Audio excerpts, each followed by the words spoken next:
Okay, so now we're going to go to the Mazzer Type A, and we're going to check the 3 different coarseness, fineness, on the grind of the coffee, see how it goes. But we're going to take it to the finest first. And just a caution that if you take it too fine, you can actually have the burrs touching each other. You won't get anything out of it. It'll clog the machine. So make sure that when you're taking it down, first that it's running. And then number 2, don't go too far. Exactly. You'll hear the burrs start to make an unusual whirling noise, kind of a high-pitched noise. You know they're getting close and they're touching each other. So let's show the folks how we did it. It's best for the burrs to get closer to each other while it's grinding. Oh, exactly. If you're going finer, you have to have it running. Yep, exactly. Okay. So I'm going to attempt to get it as fine as I can here. Yep. And I bet you that's probably right there is probably as fine as we want to go, I'm guessing. How fine is that? Well, let me dump that out. Let's put some on the plate here. And perfect. We can go a little finer than that. Take it down a little finer. Okay.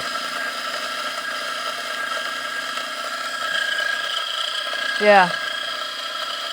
So that I don't know if you noticed, but the noise on the burrs changed ever so slightly when you took it down. Exactly. It's kind of a pitch change. Oh, that's really fine. That's very consistent, too. Now, do you think that's finer than the finest of the Forte? It looks pretty... Boy, it's very comparable, I would say. It's like kids playing in the sand at the beach. This feels more consistent for some reason for me. And I would expect it would be, actually. Exactly. Okay, so now let's take it to a more mid-range, and we'll grind out some. Perfect. So while it's running, let's do it this way. Yeah, exactly. I see what you're saying. I'll probably come over in here somewhere. Okay, perfect. Whoop.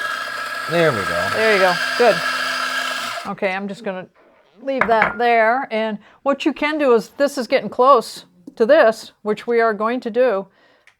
Oh, yeah, look at that. You take this out, and you put it back there, which I can't see. Oh, there you go. Take it to the next setting back over there. Thank you, Gail. Oh, hey. The gray hair comes with wisdom.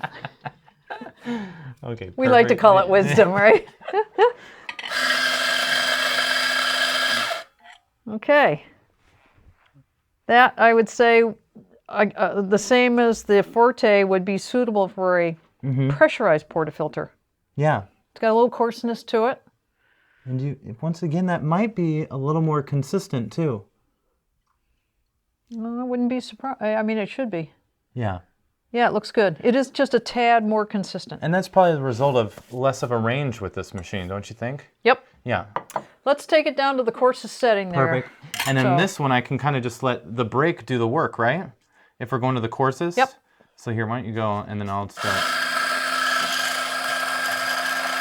There we go. So that's as coarse as it will go. We got a pile going on back here. Whoa. Yeah. What do you see there, Brendan? Well, again, it looks more consistent with the Forte, but it does not look nearly as coarse. Not as coarse, I would agree. This would make I would say this would be a drip. Totally. Yeah. Yeah. But you definitely are not going to go to French press on this. No. I don't think so. No.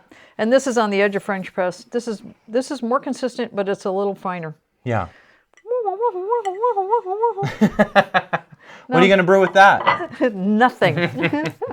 So we didn't talk about the programming on this. So what you do to program this is you hold this down. You'll see lines come up. There we go. Now you pick the one you want to program. So that's at 6.5 right now. I can take it up to 6.675, whatever I want, and then it's just hold this again, or you can just. And then it's set. Now it's set. Now it'll grind for exactly that amount of time. Yep. Perfect.